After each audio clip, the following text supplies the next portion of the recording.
요한복음 6장 63절에 예수님께서 이렇게 말씀하셨습니다. 내가 이르는 말은 영이요 생명이라. 오늘 성경에 기록된 말씀은 전부 영적인 말씀이라는 것입니다. 우리가 육의 눈으로 보게 되면 전부 세상 조건으로 보이는데, 예수님은 한 가지 오해하지 마십시오. 이 땅에 예수님 오신 목적이, 빌립보서 2장 6절에 근본 하나님 본체 되시는 예수님이 왜 이 땅에 오셨을까요? 천지를 창조하신 그분인데, 참고로 소개하겠습니다. 빌립보서 2장 6절에 근본 하나님 본체시라면 골로새서 1장 18절이 근본이라는 뜻이 어떤 뜻입니까? 근본 예수 그리스도. 이 근본은 헬라어로 아르케입니다. 이 아르키가 바로 무엇을 말합니까? 처음, 시작이라는 뜻인데, 요한복음 1장 1절에 태초에 말씀이 계시니라, 이 태초가 아르케입니다. 다시 말씀드려서 태초는 예수를 말씀합니다. 그래서 그분이 이 땅에 오신 목적이 한 가지입니다. 우리에게는 구원의 주가 되십니다. 그래서 유명한 마태복음 1장 21절에 이름을 예수로 하라, 이는 자기 백성을 죄에서 우리를 구원하시기 위해서 오셨습니다. 또 한 가지는 창세기 3장 15절에 예수님께서 오신 이유가 한 가지가 있습니다. 에덴 동산에서 이 뱀이 아담 하와에게 선악과를 먹였던 이 결과는, 아담 하와는 뱀으로부터 죄가 들어왔습니다. 이 뱀이 곧 계시록 12장 9절에 옛뱀은 곧 마귀 사단이라고 하셨습니다. 사단 잡으러 오셨습니다. 이 사건이 요한 1서 3장 8절에 하나님의 아들이 나타나시면 마귀를 멸하시기 위해서 오셨습니다. 그래서 사단 마귀는 우리 예수님은 심판의 주가 되시고 구원받은 우리에게는 구원의 주가 되신다는 사실입니다. 그렇다면 오늘 말씀이 영적인 이야기라면 성경에는 무수하게 잠자는 이야기를 하고 있습니다. 잠을 자다가 불행한 일을 다 겪습니다. 오늘 영적으로 무엇을 말씀합니까? 이 코로나 바이러스는 사람들을 전부 졸게 만들고 있습니다. 영적인 잠에 빠져버리게 만들었습니다. 기도가 하지 않습니다. 기도하지 않습니다. 조금만 형편 나아지면 기도를 멀리 해버립니다. 얼마나 어리석은지 아십니까? 졸음운전하는 사람과 같이 마치 신앙생활을 졸음운전하듯이 하는 사람이 있습니다. 언제 사고가 터질지 모릅니다. 지금 잠깐 잘 된다 해서 그것이 방심해서는 안 된다는 것입니다. 시시각각으로 계속해서 다가오는 예측하지 못했던, 전혀 상상하지 못했던 내게 엄청난 불행들이 닥쳐올 수가 있습니다. 하나님께서는 반드시 문제가 오기 전에 미리미리 기도해서, 우리가 백신을 왜 맞습니까? 예방하기 위해서 맞습니다. 그런데 영적인 백신이 무엇인지 아십니까? 기도라는 것입니다. 예배라는 것입니다. 말씀입니다. 세상 어떤 환난도 다 이길 수 있는 면역력을 내 몸에 주신 것이 바로 이 면역력, 백신이 하나님 말씀이라는 것입니다. 그런데 우리는 영적 깊은 잠에 빠져버렸습니다. 핑계가 코로나 바이러스 때문입니다. 그래서 성전 멀리하고 예배 멀리하고 기도 멀리하고 하나님과 자연이 멀어져서 세상은 더 가까이 하고 있습니다. 얼마나 위험한 신호등을 보게 되면 빨간 신호등에는 정지 상태입니다. 그런데 그 다음에 중간 예배 신호가 들어올 때가 있습니다. 이 예배 신호가 들어왔을 때 반드시 위험해집니다. 그것을 넘어갔을 때는 반드시 어딘가는 충돌할 수가 있습니다. 성경에 나타나는 이 잠자는 일에 대해서 계속 하나님은 잠을 자다가 불행한 일을 당하는 사람들을 말씀하고 있습니다. 바로 영적으로 우리에게 말씀합니다. 내가 지금 기도해야 되는데, 계속해서 마음에 한 가지 기억하십시오. 내가 지금 내 마음속에 어느 순간에 기도해야 된다는 생각이 들 때 성령님이 그 주신 메시지입니다. 떨쳐버리지 마세요. 내가 교회에 가야 되는데 이 생각, 예배를 드려야 된다는 생각이 들어올 때는 이것은 반드시 영적인 일이기 때문에 사단은 반대입니다. 기도하지 말라고 하고 기도 안 하는 사람을 좋아합니다. 말씀 듣는 것을 아주 싫어합니다. 예배 드리는 것을 싫어합니다. 한 가지 예를 들면 요한복음 4장 23절에서 24절에 우리 예수님께서 이렇게 말씀하셨습니다. 아버지께서는 예배하는 자를 찾으시느니라.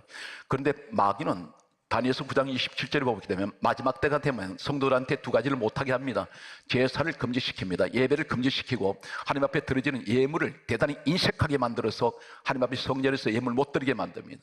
여러 가지 이유가 있을 것입니다. 그러나 하나님과는 이유는 상관이 없습니다. 성경 말씀은 시편 50편 5절은 다음같이 말씀하고 있습니다. 나의 성도를 내 앞에 모으라. 그들은 제사, 예배로 나와 언약한 자들이다. 예배로 맺어진 관계입니다. 우리가 예배를 멀리하고 신앙생활을 멀리할 때 잠자는 신앙이 될 때는, 잠을 잘 때는 어떤 현상이 일어납니까? 깊은 잠에 빠꾸라 떨어질 때는 누가 나를 업고 가도 모릅니다. 감각이 없습니다. 자는 사람은 분별력이 없습니다. 자는 사람은 눈을 감고 있기 때문에 아무것도 안 보입니다. 바로 이것이 영적 상태라는 것입니다. 네가 졸고 있으면, 눈을 감고 있으면 너는 소경이라는 것입니다. 그리고 너는 전혀 감각이 없는 이러한 깊은 잠에 골아 떨어진 이 시대에 하나님께서는 오늘 잠에서 깨어나게 하십니다. 성경 말씀을 소개하겠습니다. 사사기 16장 19절 말씀을 보게 되면 유명한 삼손이 있습니다. 이 삼손이 하나님께서 머리카락에 능력 주셨습니다. 그런데 이 사람이 잠을 잤습니다. 잠을 자는 순간에 머리카락은 밀려버리고 성경 강조합니다. 하나님의 능력은 떠나버립니다. 힘이 없어집니다. 무엇을 말합니까? 기도할 사람이 기도하지 않고 깊은 세상 잠에 빠져 있을 때에 성경은 그렇게 우리에게 가르쳐주고 있습니다. 성경 말씀은 이렇게 또 기록하고 있습니다. 열왕기상 3장 19절에서 20절 말씀을 보게 되면 솔로몬 시대에 한 여자가 있습니다. 이 여자가 자신의 아들을 죽입니다. 어떻게 죽였을까요? 성경이 이렇게 강조하고 있습니다. 밤에 깊은 잠에 골아 떨어졌을 때 육중한 자신의 몸으로 젖 먹는 이 아들을 덮쳐버렸습니다. 어머니 몸으로 깔아뭉개버렸습니다. 아이가 질식해서 죽었습니다. 왜 성경은 이것을 기록하고 있을까요? 이 시대도 그런 사람이 있다는 것입니다. 자식을 둔 부모님이 하나님께서는 너는 자식을 위해서 기도하라는데, 기도한다는 것이 어떤 것입니까? 젖먹이는 돌봐줘야 되는데, 그런데 네가 영적 깊은 잠에 빠져서 지금 기도할 사람이 기도하지 않고 너 자식한테 앞으로 어떤 문제가 닥칠지, 아니면 어떻게 하나님 크게 서시려고 준비하고 계시는데 기도가 따라가지 못합니다. 누구 기도가 가장 중요합니까? 아버지 어머님 기도만큼 절박한 기도가 없습니다. 자녀를 사랑한 마음만큼 이상 내 목숨을 다 던져도 아깝지 않는 자녀들을 위해서라면 기도해 줘야 됩니다. 몇 푼어치 재산을 남겨주는 것이 아니라 영적인 유산을 남겨줘야 되는데, 그런데 이 어머니가 잠자다가 자신이 아이를 죽이는 줄 모르고 죽여버렸습니다.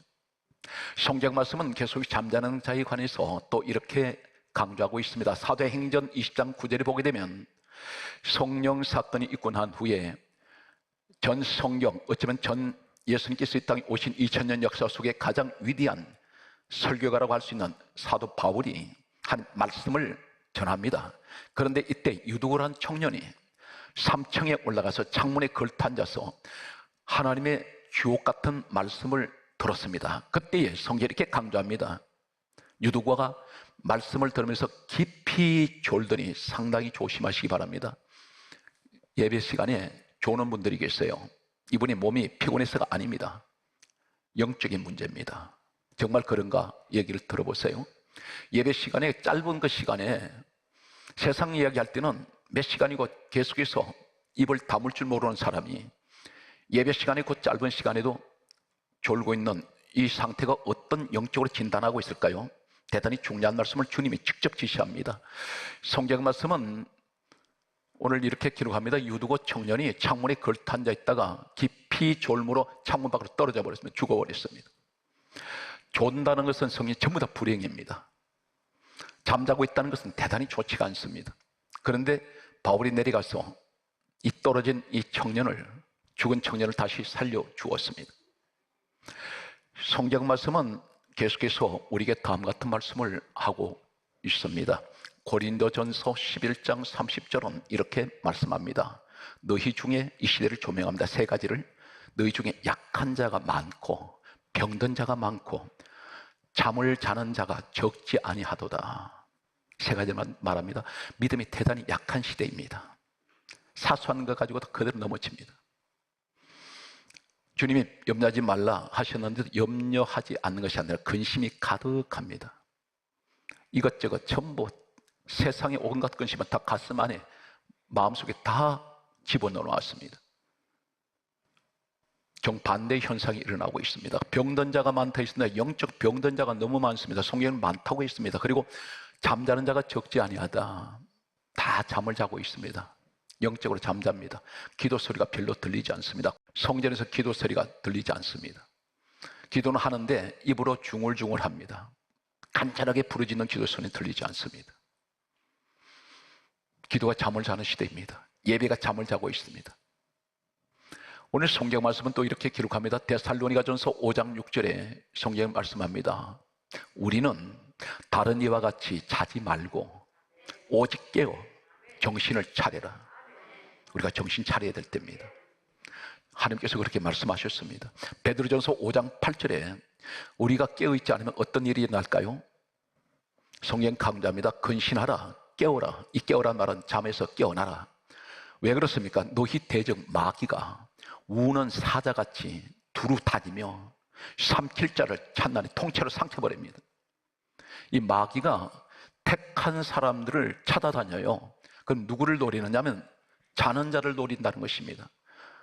강한 사람, 믿음이 강한 사람 못 건드립니다. 여러분, 이단들이 누구를 건드린지 아세요? 믿음이 흔들린 사람들을 찾아갑니다. 그들은 정보를 정확하게 알고 있습니다.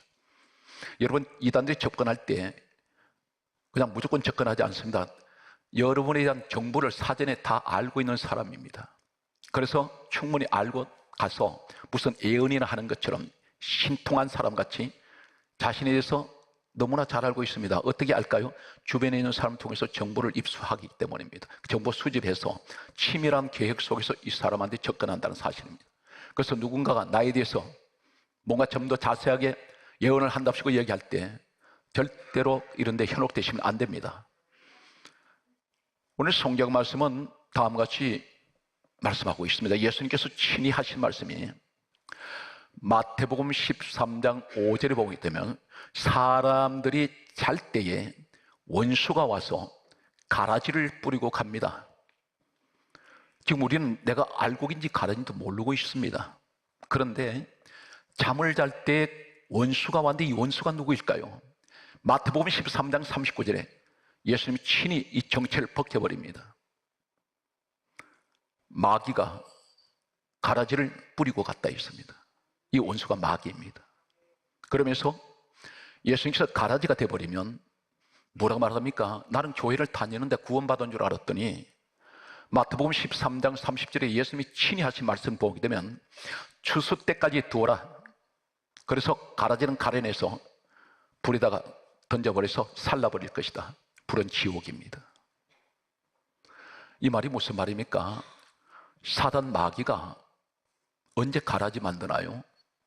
잠자고 있을 때입니다. 성경은 예수님이 그걸 가르쳐 주셨습니다. 예배 시간에 절대로 졸지 마십시오. 자지 마십시오. 가라지가 될 수 있습니다. 그것을 나도 모르게 가라지 만들어 버립니다. 그럼 가라지를 왜 추수 때까지 두라고 말씀하는지 아십니까? 중간에 뽑아버릴 텐데 교회 안에 보게 되면 가라지 같은 사람이 보일 때가 있어요. 그런데 때론 이 담임 목사가 볼 때 뽑아버리고 싶은데 왜 그렇습니까? 뽑으려고 하는데 옆에 사람 보니까 대단히 신실한 사람이 옆에 있습니다. 이 사람이 같이 시험 들 수가 있습니다. 같이 뽑혀나갈 수가 있습니다. 그것이 바로 뭐냐면 이 가라지와 밀밭 알곡 가운데는 뭐가 있냐면 땅의 뿌리가 보이지 않는 것이 무엇이냐면 가라지가 알곡의 뿌리를 감고 있기 때문입니다. 가라지 뽑아내면 같이 딸려서 뽑혀버립니다. 가라지 뽑아내면 알곡 성도가 같이 교회를 나가버리기 때문에 달고 나갑니다. 그걸 책임지지 않습니다. 이것이 가라지의 특징인데 가라지 한 가지 대단히 중요한 것은 그래서 예수님께서 말씀하시기를 가라지 뽑다가 알곡까지 뽑힐까 염려하기 때문이다. 그 말씀을 하셨습니다. 그러면서 하신 말씀이 왜 추수 때까지 두냐면 이것이 가라지와 알곡은 자랄 때 전혀 표시가 나질 않습니다. 진짜가 가짜 같고 가짜가 진짜 같아요. 그런데 언제 확인하게 드러나냐면 열매를 맺을 때 추수 때 확인하게 드러납니다. 이 가라지는 열매가 달라요. 이 열매 먹으면 사람이 치명적인 독이 있습니다. 그래서 예수님께서는 마지막 때에 보자는 것입니다.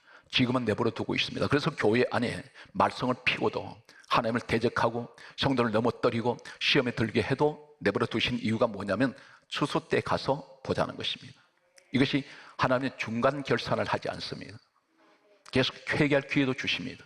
그럼 마지막 추수 때는 인정사정 없이 가라지 알곡을 가려버립니다. 오늘 이러한 일련에 우리는 잠자는 신앙에 대해서 살펴봤습니다. 그런데 대표적으로 잠자다가 7가지 시험을 만난 사람이 있습니다. 성경에는 그 유명한 베드로입니다. 베드로는 주님이 계속 강조하셨습니다. 깨어 있어라, 기도해라, 너 시험 온다.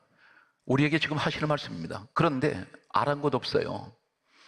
이 베드로가 평소에는 멀쩡하던 사람이 기도 시간에 잠에 골아 떨어져 버렸습니다. 이 사건이 예수님께서 겟세마네 동산에 오르셨습니다. 제자들과 함께 오르신 우리 주님께서 이제 날이 밝으면 십자가를 지시기 위해서 끌려가셔야 하는데 예수님께서 겟세마네 동산에서 오르시면서 제자들에게 특별히 베드로에게 이렇게 말씀하셨습니다.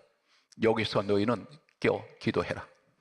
그리고 얼마 떨어진 곳에서 예수님이 기도하시다가 와 보셨을 때에 이 베드로가 깊은 잠에 골아 떨어져 있었습니다.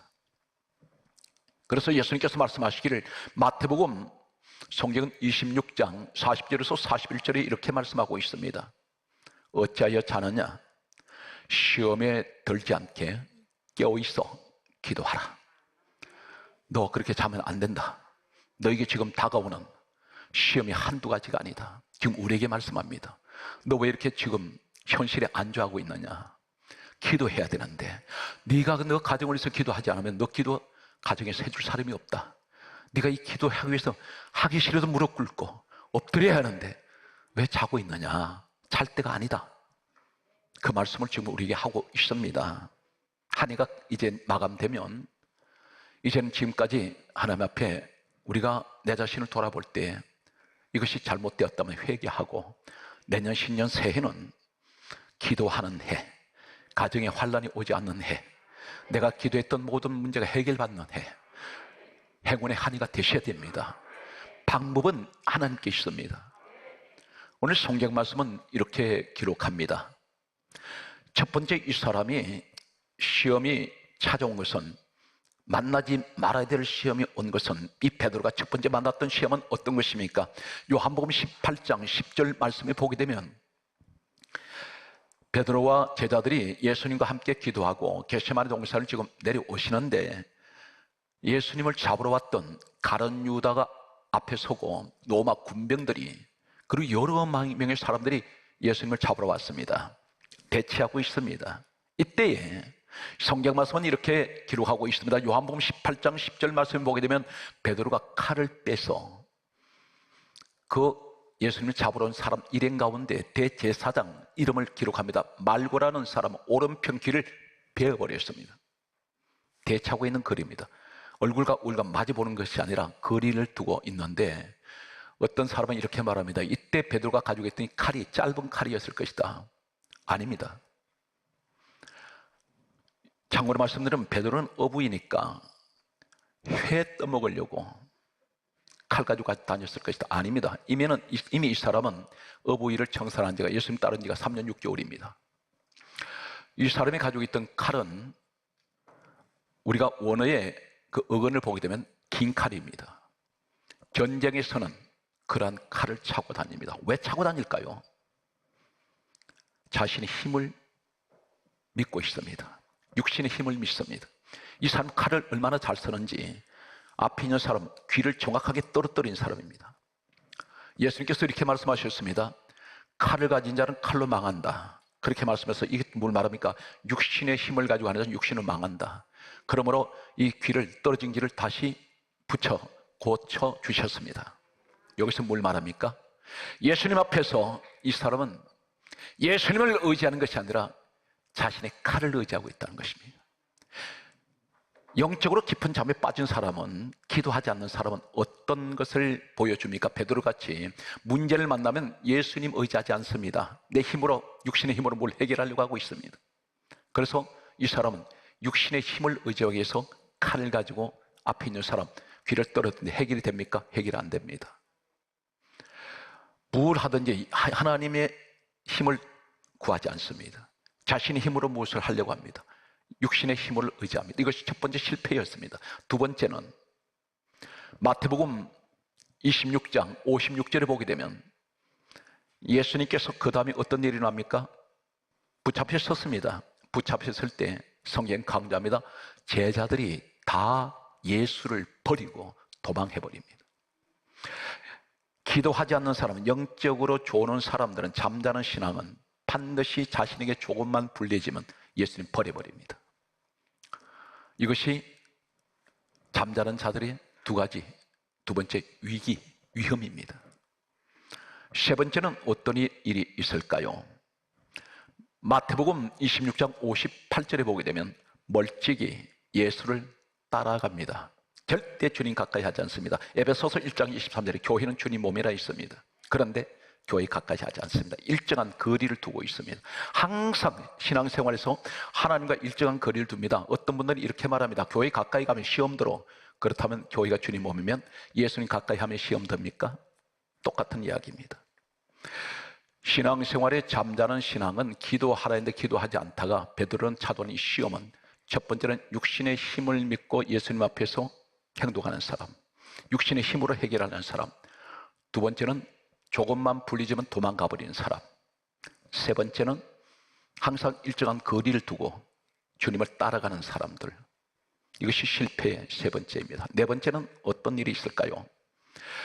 마태복음 26장 72절에 보게 되면 세상 사람이 베드로를 향해서 이렇게 말한다. 너 예수와 한편이지? 이 말을 할 때에 베드로가 적극적으로 하는 말이 나 예수 모른다.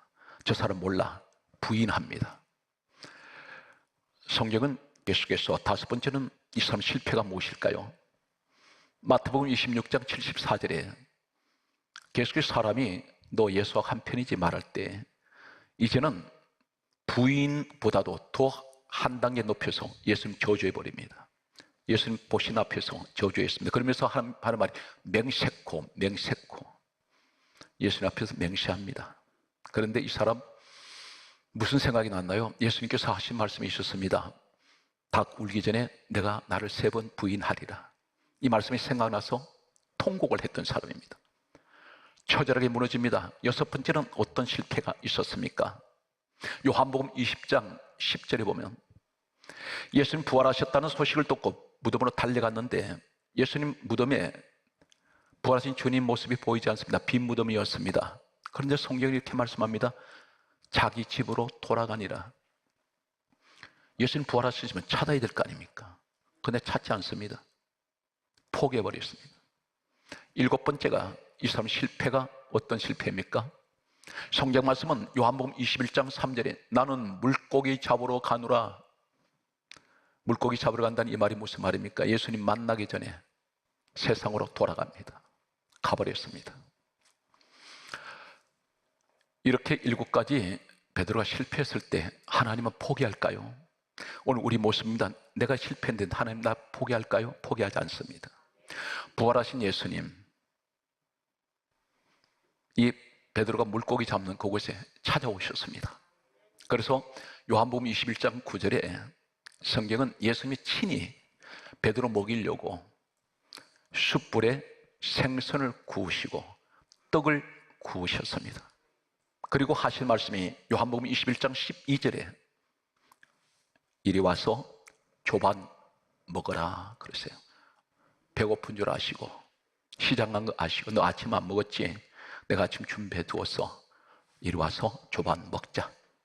나와 함께 밥 먹자. 베드로가 예수님 발견하고 달려갔어요. 너무 반가웠습니다. 그런데 주님 앞에 서는 순간 멈칫했습니다. 숯불이 거기 있었습니다. 이 베드로가 예수님 부인하고 저주할 때 어디에서 했나요? 숯불을 쬐고 있을 때 예수님 부인하고 저주했습니다. 고개를 들 수가 없습니다. 주님 앞에 마주 앉아서 감히 고개를 못 들고 있습니다. 너무 사흘 전에 자신의 너무 주님 앞에 마음 아프게 했던 것이 생각나서 고개를 들지 못하고 있을 때 성경 강조합니다. 생선을 뼈를 가려서 생선 살을 주시면서 받아 먹어라. 떡도 주셨습니다. 침묵의 시간이 흐릅니다. 아무 말 대화가 없습니다.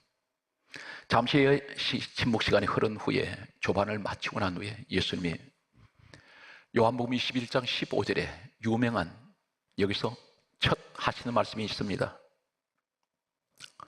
시몬아, 베드로라 부르질 않았어요. 반석이라 안 부르셨어요. 시몬은 예수님 이름 지어주시기 전에 제자 되기 전에 주신 이름입니다. 시몬아, 너는 나를 사랑하느냐? 그렇게 물으셨습니다. 너 나 사랑하니? 이 사랑이라는 이 한글에는 아가페입니다. 베드로가 뭐라고 하냐면 제가 주님을 사랑하는 줄 주님이 아십니다. 이 사랑은 필레오예요. 원어가 다릅니다. 필레오는 친구 간의 우정을 얘기합니다. 아가페는 모든 걸 희생하는 사랑입니다. 이 말씀 속에서 주님이 하신 말씀 무슨 말씀입니까?